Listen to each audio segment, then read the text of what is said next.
이발금의 소름 돋는 밤. 저는 요즘 태어나서 가장 괴롭고 혼란스러운 상황에 놓여져 있습니다. 제 나이는 24살입니다. 작은 온라인 회사에 들어간 지 6개월 정도 된 지극히 평범한 사회 초년생입니다. 키도 그저 적당하고 몸매도 특출나지 않고 그다지 예쁘게 생긴 편도 아닌 정말 길을 걸어가다가 몇 번이나 마주쳤을 법한 그런 흔하디 흔한 여자입니다. 그런데 어렵게 입사를 한 이 회사에서 한 남자가 저에게 끊임없이 추파를 던지다 못해 이제는 스토킹을 하기까지 합니다. 벌써 3개월은 된 것 같아요. 제가 워낙에 둔한 성격이라 아마 제가 입사한 이후부터 이어졌을 테지만 제가 조금은 늦게 눈치를 챘던 것 같아요.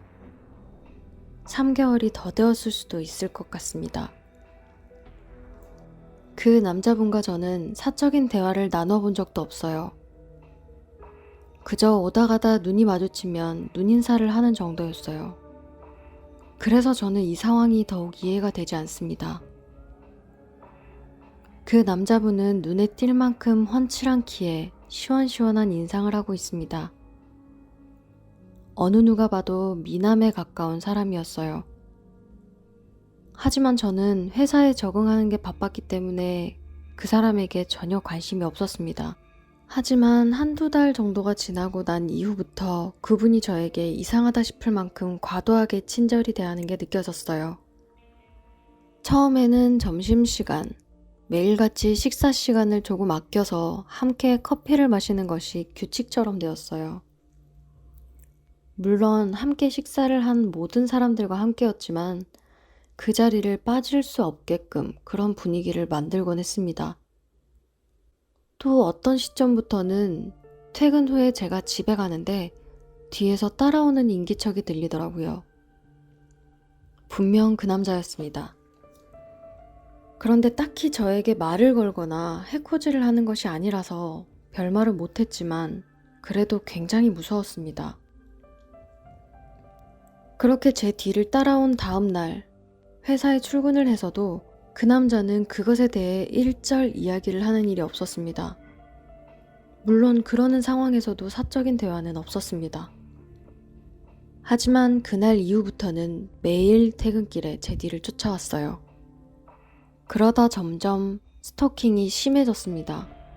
회사 내에서도 계속해서 저를 주시하고 있는 거였습니다. 아주 심하다 싶을 만큼이요.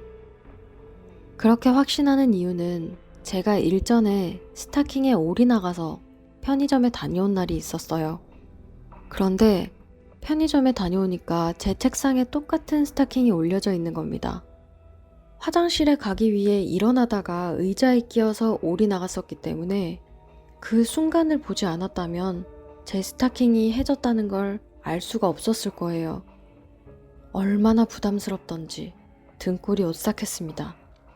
그리고 남자들은 스타킹 그런 거 색상이나 스타일 잘 모르지 않나요? 그런데 제 책상 위에 올려진 스타킹은 정확히 제가 신는 것과 일치했습니다. 그 이후에도 비 오는 수요일에는 장미꽃을 올려둔다든지 제가 새 옷을 입고 출근한 날에는 책상에 쪽지가 올려져 있었어요. 내용은 이랬습니다. 처음 보는 옷이네. 어쩜 그렇게 노란색이 잘 어울리니? 화사함이 사무실 한가득이다. 기분이 좋지 않았습니다. 이런 식으로 한 달여간을 보냈어요. 하지만 그 남자는 실제로 마주치면 눈인사가 다였어요. 이 사람이 도대체 저에게 왜 이러는지 모르겠어요. 사람을 말려 죽일 생각인가 봅니다. 찾아가서 이야기를 해봐라 라고 생각하실지 모르겠지만 매일 집에 가는 길에 따라붙고 몰래 쳐다보고 있다가 저에 대해 품평을 하는 쪽지를 보내는 그런 사람에게 말을 걸 만큼 저는 용감하지 못합니다. 그렇게 거의 일주일에 5번 정도는 제 책상에 쪽지나 소품 같은 아주 달갑지 않은 것들이 올려지는 날이 이어졌습니다. 그리고 난 며칠 후부터는 이제 문자가 오기 시작했습니다. 점점 문자 내용이 도를 넘어 너무 불쾌하고 소름 끼쳤습니다.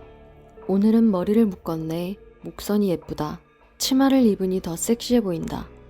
높은 구두를 신으니 발목이 예쁘다. 이런 성희롱에 가까운 문자들이 오다가 점점 더 수위가 더해졌습니다. 내용은 하늘하늘한 옷을 입고 있는 너를 보니 옷을 찢어서 범하고 싶다. 집에 가는 길목에 기다리고 있다가 너를 갖겠다. 뭐 이런 추악한, 입에 담기도 험한 이야기들이었습니다. 점점 피폐해졌고 그 남자분을 마주하는 게 힘들었습니다. 그런데 그 남자는 아무렇지도 않은 척 눈인사를 건네고 정상인인 척 회사 생활을 하더라고요. 이런 일이 벌어지고 혼자 끙끙 앓고 있는데 이제는 그 남자가 회사에 제가 자신을 좋아하는 것 같다는 소문을 내고 다닙니다. 소름 끼치고 무서워서 자신과 마주치기 싫어 피하고 있는 나를 낯을 가리고 부끄러워해서 자신을 피하는 것 같다며 사람 좋은 척 허허하며 소문을 내고 있어요. 정말 너무 어이가 없어서 도저히 안 되겠다 싶어 회사 동료 여직원들에게 상담을 해봤습니다. 그런데 아무도 믿지를 않더라고요. 그 남자가 왜 뭐가 아쉬워서 너한테 그러겠어. 너가 잘못한 거겠지. 대충 이런 식이었습니다. 위로받고자 했으나 너무 상처받았어요. 그 남자가 보낸 쪽지와 문자를 보여주고 싶었지만 이미 다 지우고 버린 상황이라 증명할 방법이 없었어요. 그래도 한 동료는 제가 불안해하는 모습에 퇴근길에 함께 집으로 가주겠다고 동행했지만 그날은 또 그 남자가 어떻게 귀신같이 알았는지 저를 따라오지 않더라고요. 이제 다시 그 남자에게 문자와 쪽지가 오면 절대 지우지 않고 가지고 있어야겠다 생각했습니다. 그 남자의 실체를 밝혀야겠다 단단히 마음먹었어요. 그 남자는 뻔뻔하게도 매일매일 문자를 해왔습니다. 쪽지도 보냈고요.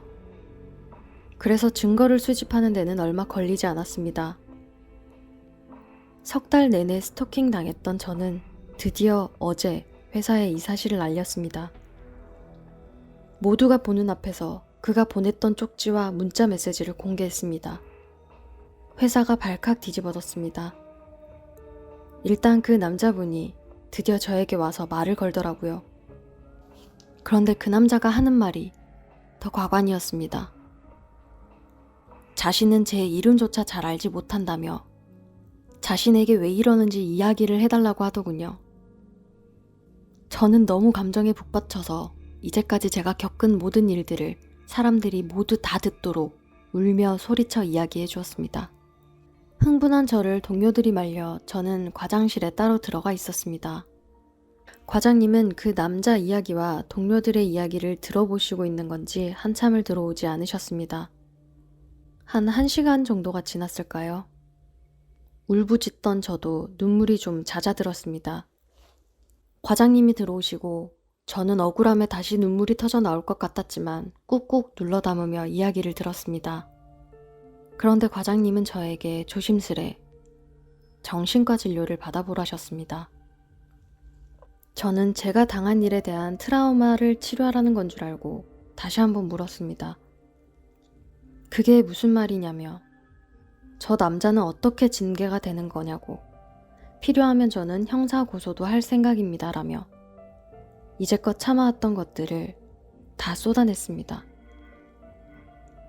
그런데 과장님은 제가 보여드렸던 쪽지를 내밀며 이 글씨체는 제 글씨체라고 말합니다. 그 남자의 글씨가 적힌 서류를 가져와 보여주며 비교까지 해주셨습니다. 누가 봐도 쪽지에 써져 있는 글씨는 그 남자의 글이 아니라 제 글씨체라고 말했어요. 이건 말이 안 되잖아요. 이제껏 제가 받은 문자, 그러니까 카톡에 대해서도 이야기했더니 그건 제가 제 자신에게 보낸 카톡이었다고 말합니다. 그래서 저는 말했습니다. 업무상 켜져 있는 제 컴퓨터를 통해서 그 남자가 몰래 제 자신에게 카톡을 보내놓은 거라고요. 하지만 아무리 말을 해도 제 이야기를 신뢰하지 않는 분위기였습니다. 직장 동료들도 제가 항상 무언가를 사와서 제 책상에 올려두고는 다시 나갔다 들어온 뒤에 기분 나빠하며 쓰레기통에 버리는 행동을 봤다고 과장님에게 말했다고 합니다. 너무 어이가 없고 화가 나서 말이 안 나옵니다. 이 사람들 모두 다 같이 짜고 저를 속이고 있는 것 같아요. 저는 더 이상 말을 할 기운이 없어서 일단 집으로 돌아왔습니다. 과장님께서 전화가 오셨어요. 일단 오늘은 푹 쉬고 너무 흥분하지 말고 내일 회사로 와서 CCTV를 한번 보아야 되겠다고 말씀하셨습니다. CCTV에 제가 쪽지를 쓰고 또 숨기고 다시 버리고 하는 장면들이 나와 있다면서요. 꼭 병원 치료를 받으라는 말도 잊지 않으셨습니다. 정말 이게 무슨 일일까요? 저는 분명 3개월 내내 그 남자에게 성희롱 당하고 스토킹 당했는데 이게 지금 무슨 상황일까요? 도대체 그 남자는 그런 걸 다 어떻게 조작했을까요? 너무 괴롭고 혼란스럽고 무섭습니다. 도와주세요.